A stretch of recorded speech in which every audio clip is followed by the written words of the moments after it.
remarks. Yeah, we're really pleased.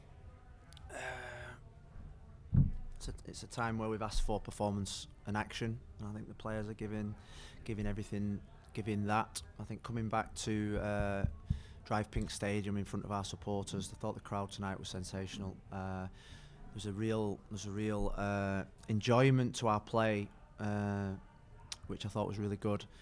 And what I asked them before the game is they've just got to keep believing.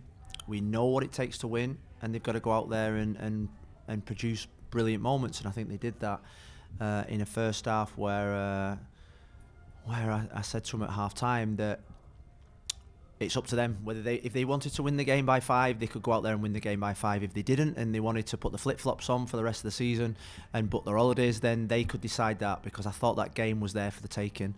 It was too many players probably seeing the spaces that they had, seeing the spaces and thinking about me rather than the team, with goals and fancy World Cup type passes.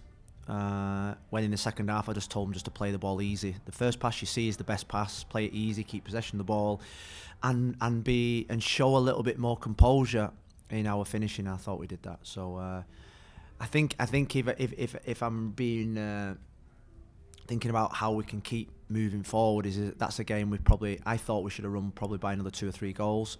So we need to be more ruthless. And maybe 1 or 2 could have had 2 to 3 goals themselves, thinking Gonzalo maybe, and maybe Lewis if that goal hadn't been disallowed. So you can obviously hear the atmosphere in the dressing room. It's been a long time since we've had that feeling. And we live to fight another day. We've got 3 games left now. We've got to keep believing. We've got to go to Atlanta and win. Nothing else.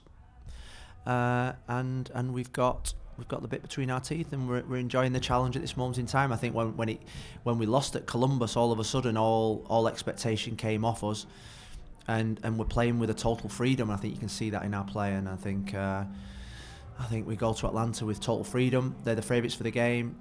They probably think they can win the game easily, and we will go there with the same mentality.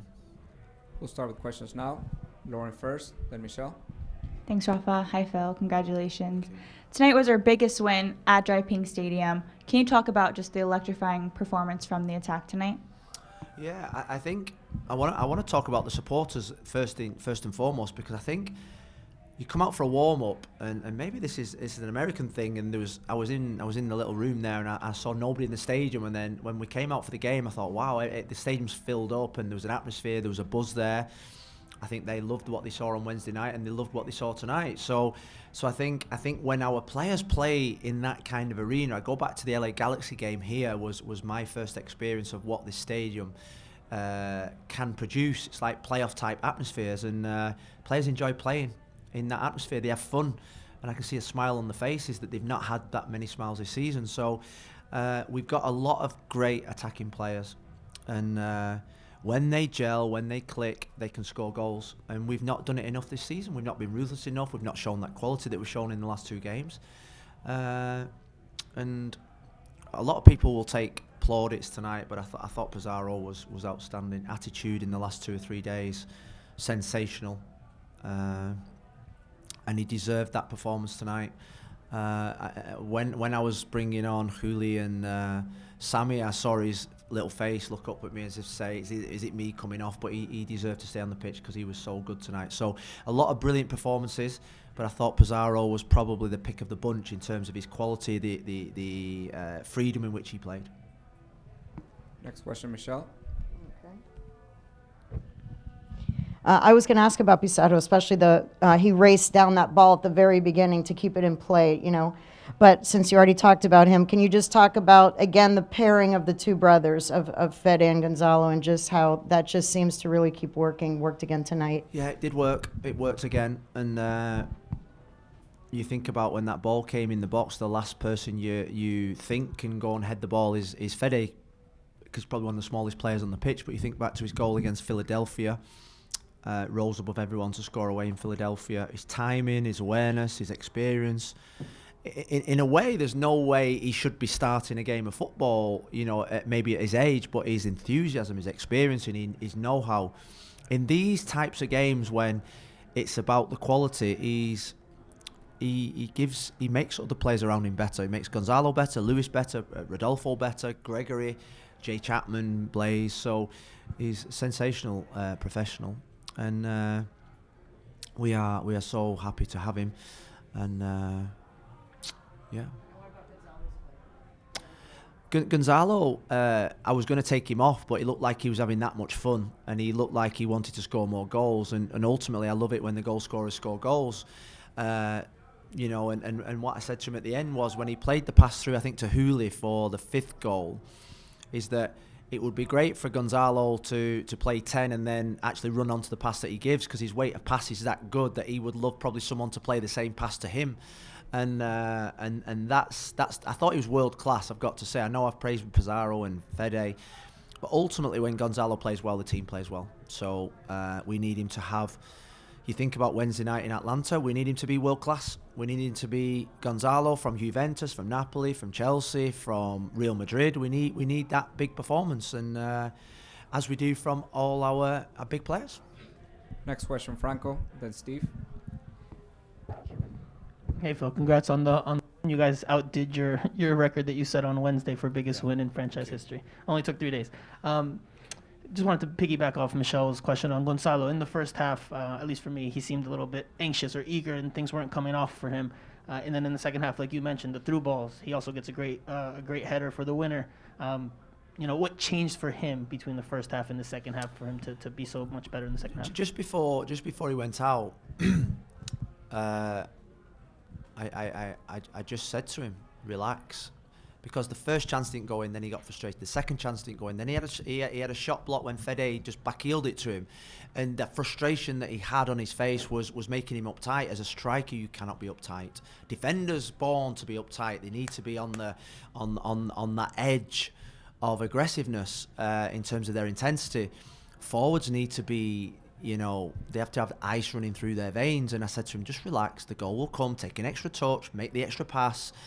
And he did that. He got his goal. What I love about his goal is how much it means to him and the team. And he goes off and celebrates with his little baby and wife. And I think that shows how much he cares.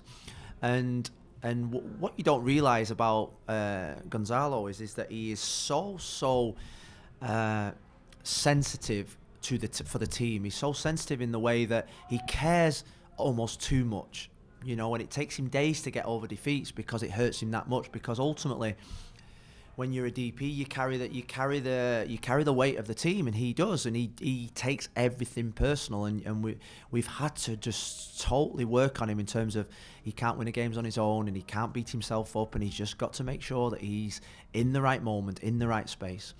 And he was tonight in terms of assists and in terms of headed goal from the Higuain's tonight. Next question, Steve.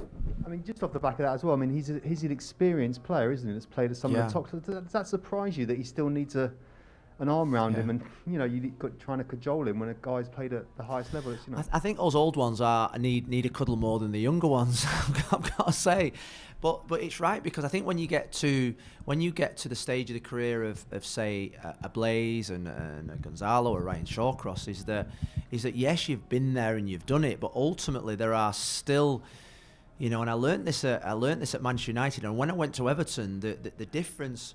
And I used to say to the boys at Everton is that the best players in the world suffer from the same insecurities as some of the players that haven't got the ability to reach the top level. They get nervous for games. They suffer from dips of confidence. They don't like criticism. They're affected by criticism. So ultimately, I've seen both sides of it, where you see the best people in the world lose form, the best people in the world not being able to score goals, the best professionals in the world suffer a dip in confidence.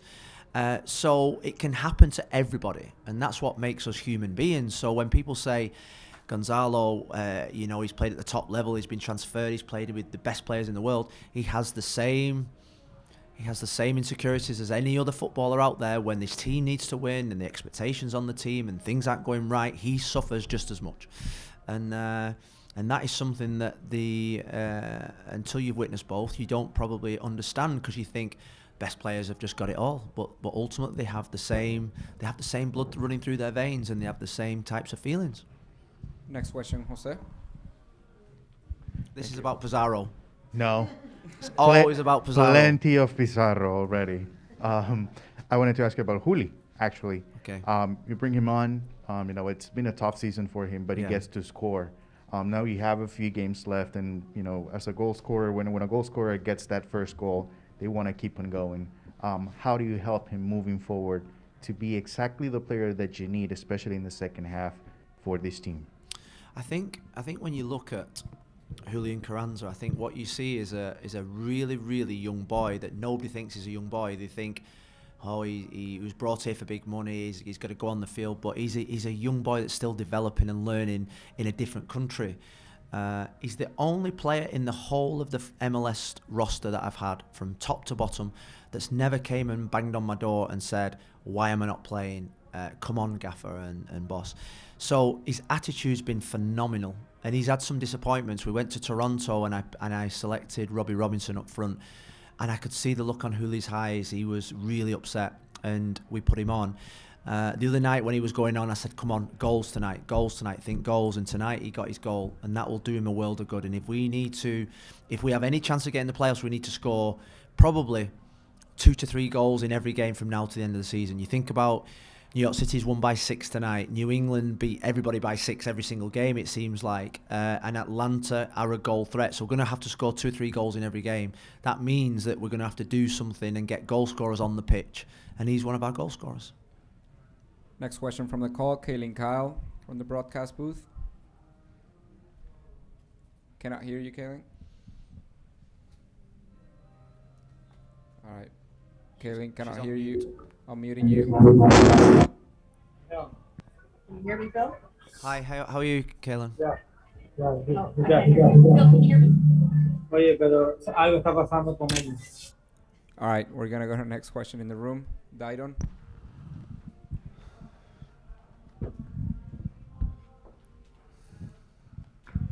Thank you, Rafa. Hi, Phil. This is about Pizarro, but also about Federico Higuain too, because you were just talking right now about needing to score a lot of goals in the next 3 games. And today you put Federico Higuain and you put Pizarro both from the starting lineup. I suppose that you were looking for more offensive game. Did you find it? Did you find what you were looking for with those two playing together today from the starting lineup? Yeah, saw quality that we've not probably had. So I had no doubt on Thursday morning. I had no doubt that Pizarro would start in this game. He's had to sit on the substitutes bench for the last 2 games. His attitude on Thursday morning made me pick him today, because I came in on Thursday morning and normally you would see somebody that was probably disappointed, down, and he was really, really upbeat. So straight away I knew he was going to start this game. I knew he was up for the battle. He trained well, and I keep saying it, he's a player that I believe so much in. He's a player that I think is so close to being up there with, you think of the boy at New England, Carlos Kill, the little boy that plays for New York City, those types of players that have had big impacts this year. And I think he's so close to that. I really do. And I think this club does believe in him. And I think he needs to start believing in himself a little bit more as well, in terms of the quality that he's got. Still, he can make a massive impact from now to the end of the season. And, it's these games are really, really important for him. If he's not scoring, he's assisting. And I'm pleased with him. I'm pleased with his attitude. I'm pleased with his commitment to the team. Well, good players like playing with good players. You think Gonzalo, the Higuain brothers and Pizarro together are really you just sit back and enjoy them passing the ball to each other. The ball sticks. The ball is the right weight. The ball is passed to the side of the defender that the defender can't get. There's no sloppy passes with them. So I always think that they're intelligent enough to pick up the spaces without actually being coached into where the spaces are. They have a knack of finding the spaces. And that's why we played Rodolfo off the left-hand side, because we wanted Rodolfo and Fede to come in field and outnumber them in midfield. We didn't have unbelievable penetration on the left-hand side, apart from Brett once or twice, but we knew that we had that on the right. And the intelligence of them two you see them in the possession games. If they're on the same team, that team keeps possession more than anything. So we wanted that tonight. We knew that this stage of the season, you watched the Seattle Kansas game today, it was slower, it was less intense, there's a lot of fatigue in the league. So now it's about keeping possession of the ball. To keep possession of the ball, you need your best players, technical players on the pitch, and that's what we had. Thank you, Coach.